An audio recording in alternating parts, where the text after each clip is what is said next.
Aloha, friends and neighbors. Welcome. This is Rollin Frost, Kona Astrologer. Program 960 coming at you. I'm going to cover the last bit of April, first few days in May 2015. There is another lunation coming up. Here it is, May 4th at 13 Scorpio. Now this one kind of takes you out of this amazing month of April where we had this eclipse and Jupiter stationed in trine to Uranus. Wonderful stuff. Yeah, that full moon eclipse in Libra over here opposed Uranus, but full moons do get rid of things, and this was getting rid of some of the enemies of Uranus. It still squared Pluto, huh? And so we have our weekly lesson that the video cameras, that's Uranus, the technical science guys, that's Uranus, with the video cameras blocked the police from doing nefarious things, or at least they recorded it. So that's been going on. Uranus squaring Pluto's been set off. And, comes the full moon here on the 4th of May, that whole thing will lessen. That you won't be seeing so much of that. Uranus will not be in the spotlight so much, or Jupiter. But some really neat things are happening during April. I'm only halfway through it now. I got more reporting to do.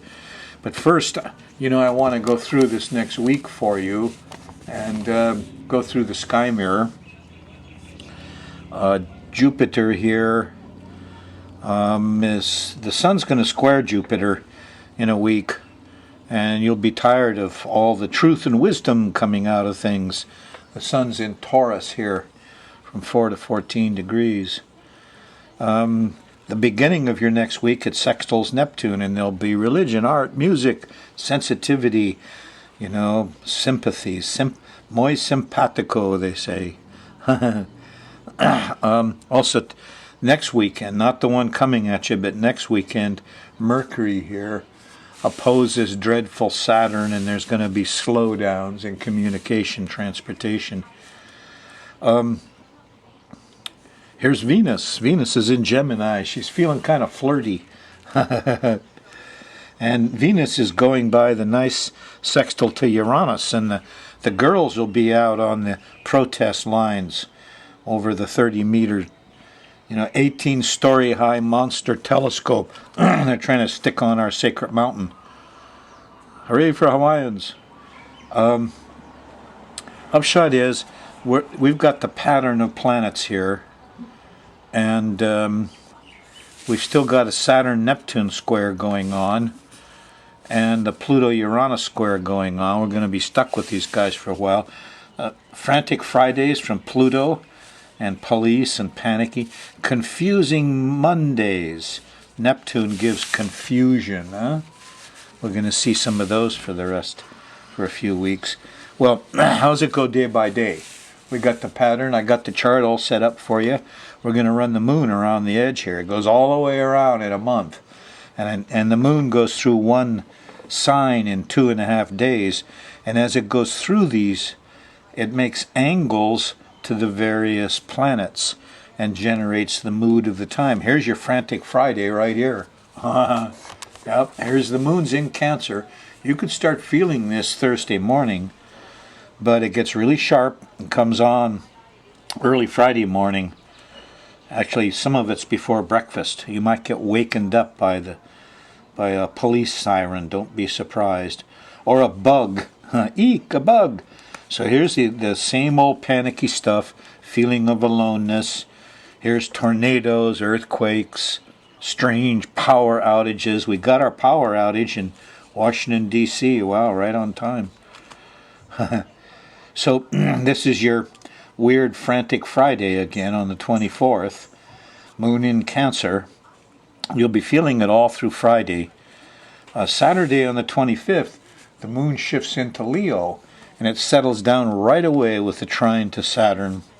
Squares the sun. We're all conservative. We're not sure we want to make a plan. But it's a pretty good Saturday The moon's going to go by Jupiter here early Sunday morning, late Saturday night, early Sunday morning. There's a feeling of elation.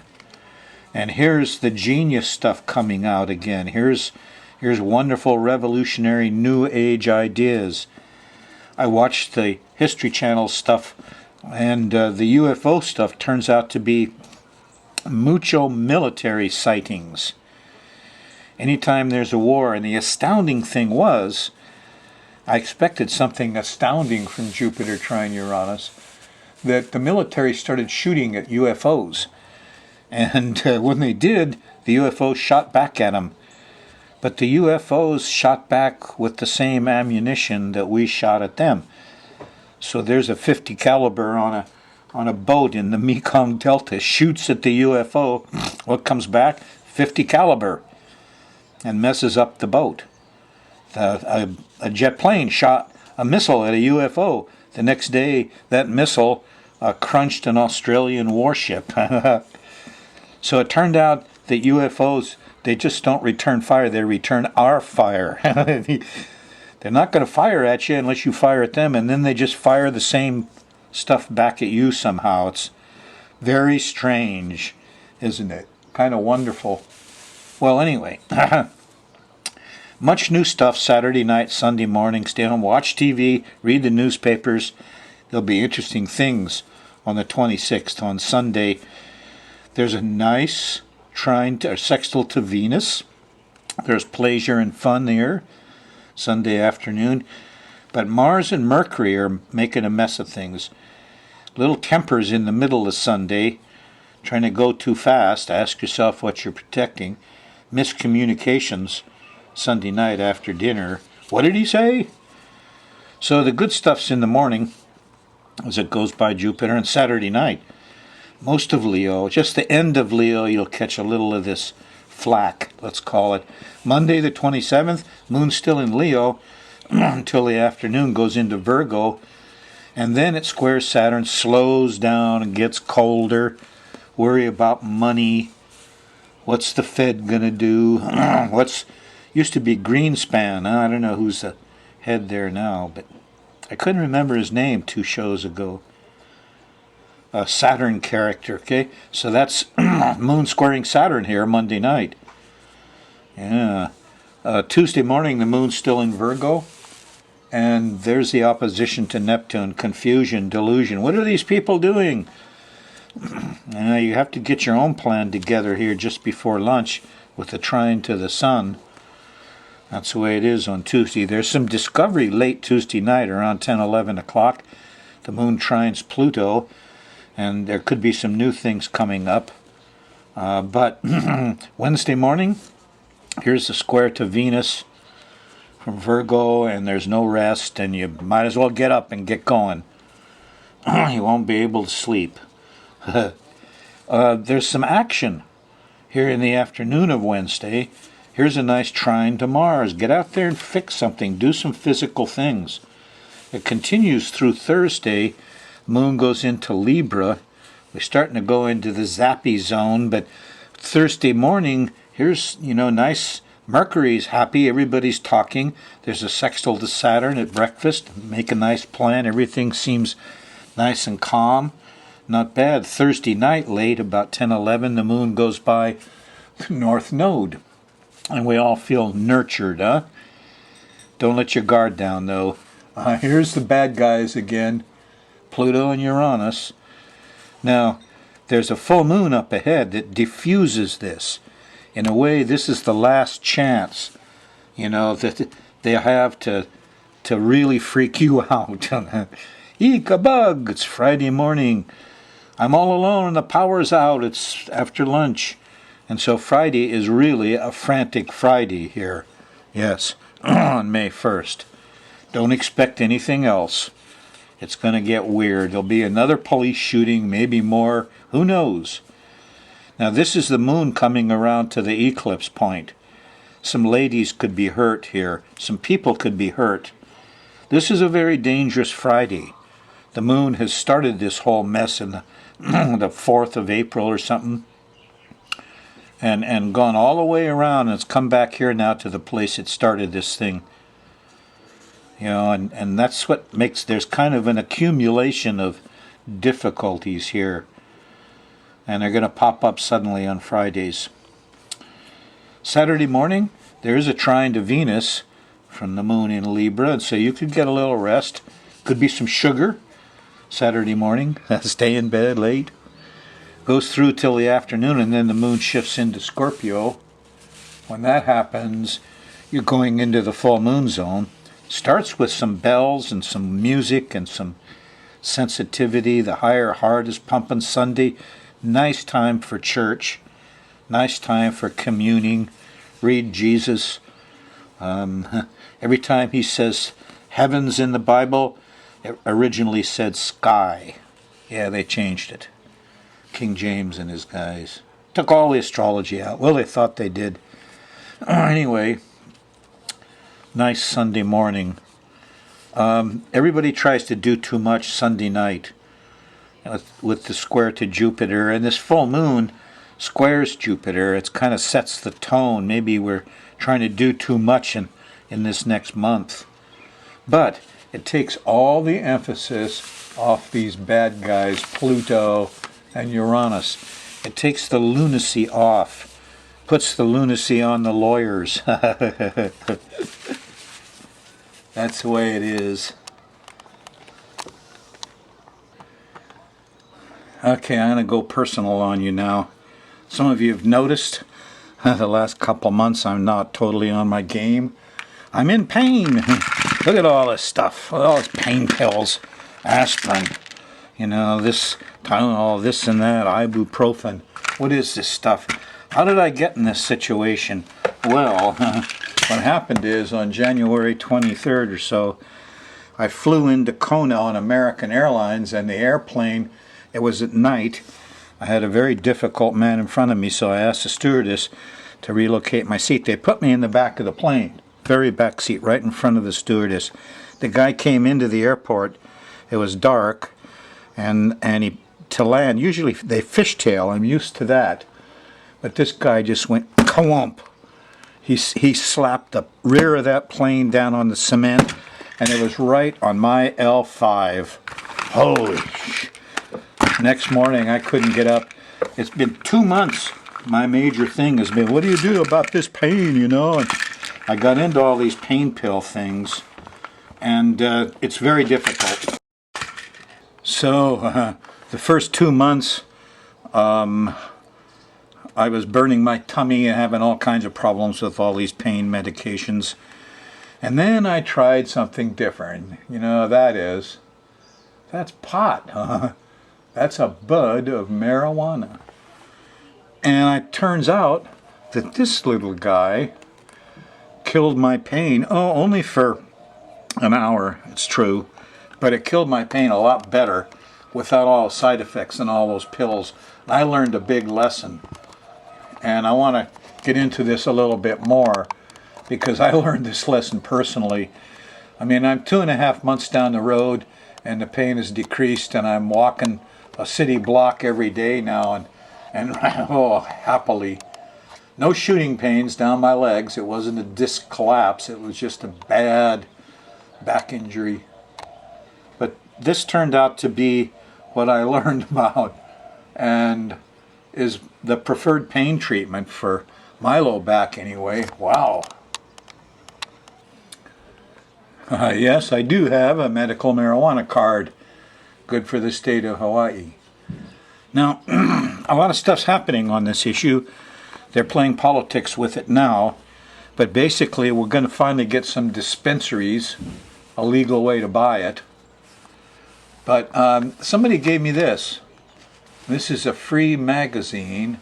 This is issue 5. This is their celebratory magazine because all these, you know, we finally did it. Well, it isn't done yet. Politicians still have it in their grasp. The health department and the MDs are still having their way with it. But the main thing is we're making progress. And, you know, as I got into this, I had an epiphany. An astounding thing inside this magazine. There's a lot of stuff here that's kind of neat. But, what's that? A dog in the car. Okay. Where is it? There's another animal. I like animals. Now I can't find it. Well, this is all about analyzing for toxins. Here we go. This is a mind blower. When I got to this, wow. Now, I spent my life really in the safety and health business, going around in industry, everything from refineries to, in fact, those astronomers' telescopes up there. I went everywhere testing for toxins and carcinogens and things that hurt people. Because I had a technical background, OSHA and everybody else picked me to go and do the technical stuff. So I oftentimes had an instrument in my hand.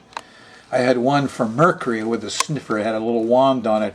I went all around all the dental offices in Honolulu, all the federal guys, and I found mercury. All the dentists were immersed in it. Wow, I had another. Well, actually, let me tell you a couple stories, because what's happening here is this is a new kind of testing. The MXDX, or MYDX, is what it's called. You can Google this, and IDX. DX is like an analytical tool, okay? And it just looks like this. It's handheld. It's small, and it does the job that I used to have a gas chromatography machine, was the size of a small Volkswagen at first, or an atomic absorption. That was what you did organic molecules with, a GC we called them. An AA, you did metals. That was atomic absorption spectrophotometer. And now what's happened? Well, NASA got a hold of, they decided to make this is nanoscience. This little thing does it all in the palm of your hand.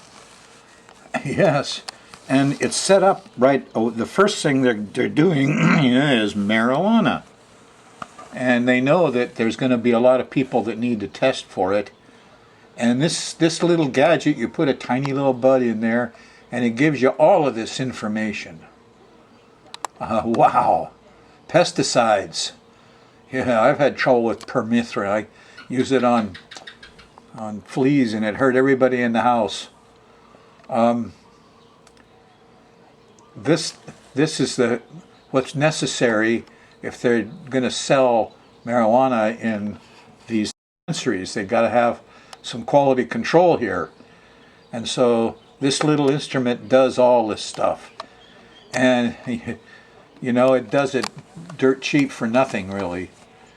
Now it turns out that there's 4 of the heads that go on this thing for 4 different kinds of stuff. And one of them is for food. And they can test food for pesticides, bacteria, mold, fungi. Yes, this is a big deal. Pesticides. Now this little guy, I've called him up. You can call, his name is Kevin, and Kevin has got these gadgets for sale sometime after April. There's his number, 966-6765. They run about $700. As soon as I can afford one, I'm going to get one. Because this thing is making my old job in safety and health kind of, I'm now a dinosaur. They don't need me anymore. They can go do it themselves. So I want to tell you just a couple stories that tell you why this is so revolutionary. First is about noise. When I was in OSHA, I had a sound meter. It was about $1,000 instrument. I carried in my briefcase. And man, I would find people, employees, in such noise, their hearing was, the top frequencies go down slowly. In a couple of years, you can't hear birds. But I had a meter to measure it, see? And I measured, I did, and applied OSHA law, and they have numbers, 90 decibels, you know, and 110 decibels, and it was very scientific. But I was just one man. I had a refinery out there on Oahu. It was very noisy, And I'd go through there, and they didn't really want me there, the management, but I'd go in there now and then, find a noisy spot, report it. Nothing much got done. If anything, they put earmuffs on the employees. So I got ticked off, and I gave the meter to the guys working in the refinery. And you know what happened? Man, they cleaned that refinery up. In 6 months, it was half as noisy. In a year, it was quiet. What happened? The employees did it themselves. Gave them a simple way of measuring it, gave them the tool, walked away. Amazing results. Another story involving depleted uranium. Depleted uranium came up on the Big Island, and I was part of the group for a while. And turned out, in this case, it wasn't sound meters, it was Geiger counters. And it turns out you can get a Geiger counter pretty cheap. Yeah, old civil defense ones, $200-300. Nice ones, $400-500. So a lot of people on the Big Island got Geiger counters, worried over depleted uranium. Well, what turned up was a man who had a reading at his own home, and we couldn't hardly believe it. He was a long way from Poakaloa. I went down there and talked with him. Couldn't figure it out. Later I figured it out. He was downwind from a crematorium where they burned bodies. Some of the bodies came from the hospital where people had died of cancer, and they were full of radioactive isotopes. And they burned the body, the isotope doesn't get burned, it goes off. And the smokestack came down to this guy's house. Nobody ever thought about that before. This guy discovered it with his Geiger counter. So I went back to the group and I said, look, if you want to test for DU up there at Poakaloa, just go find whoever it is does a lot of the automobile maintenance, and whenever they do that, there'll be a pile of air cleaners from cars and trucks going back and forth on the road.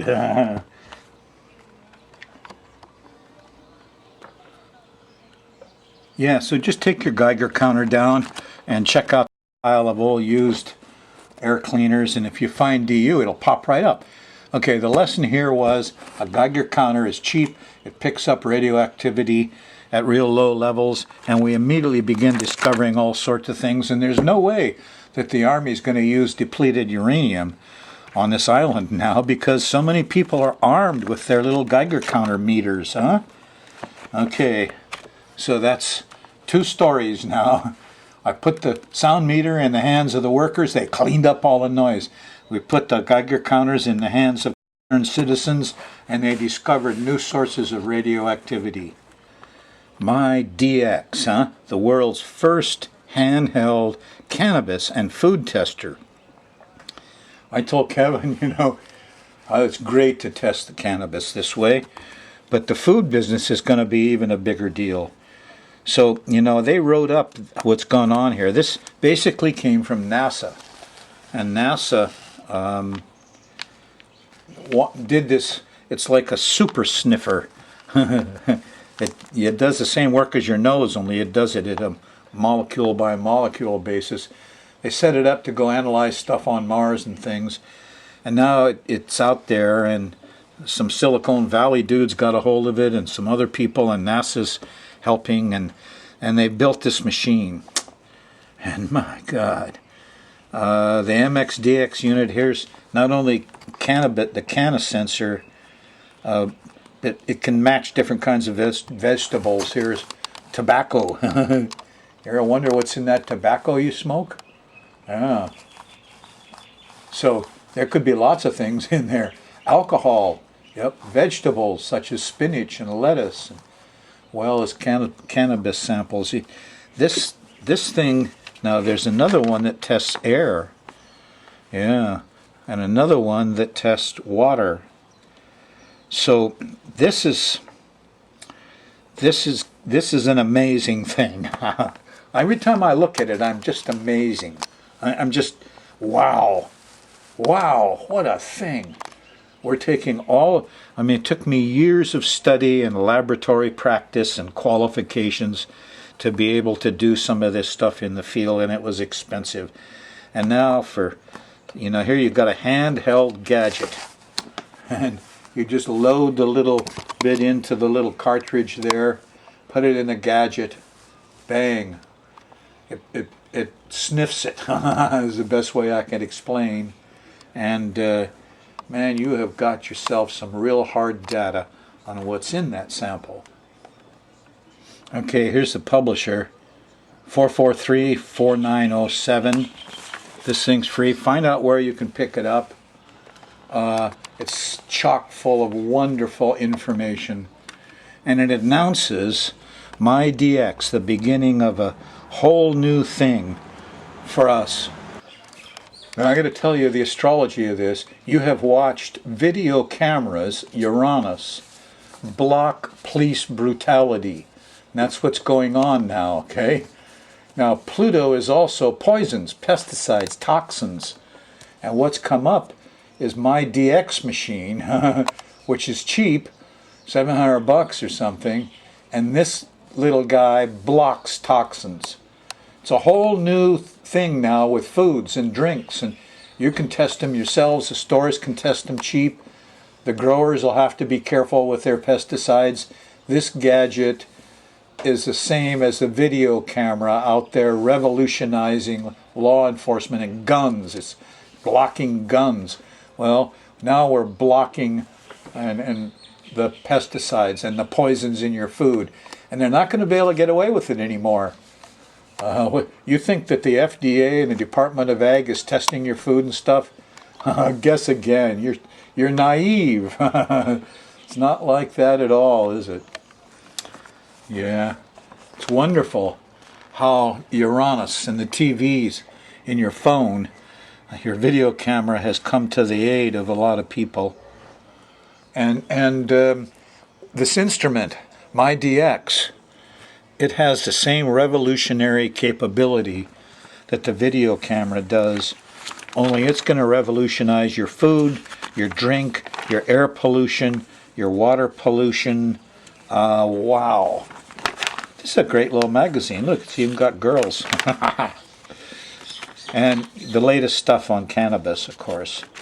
So, find this magazine, pick up a copy, call up Buddy, the guy who publishes this, and say, far out, man, you're doing wonderful work. Keep it up. Keep it up. You know, you got until the next full moon on May 4th while this revolutionary new high-tech stuff is really happening. But, you know, the MXDX thing, wow.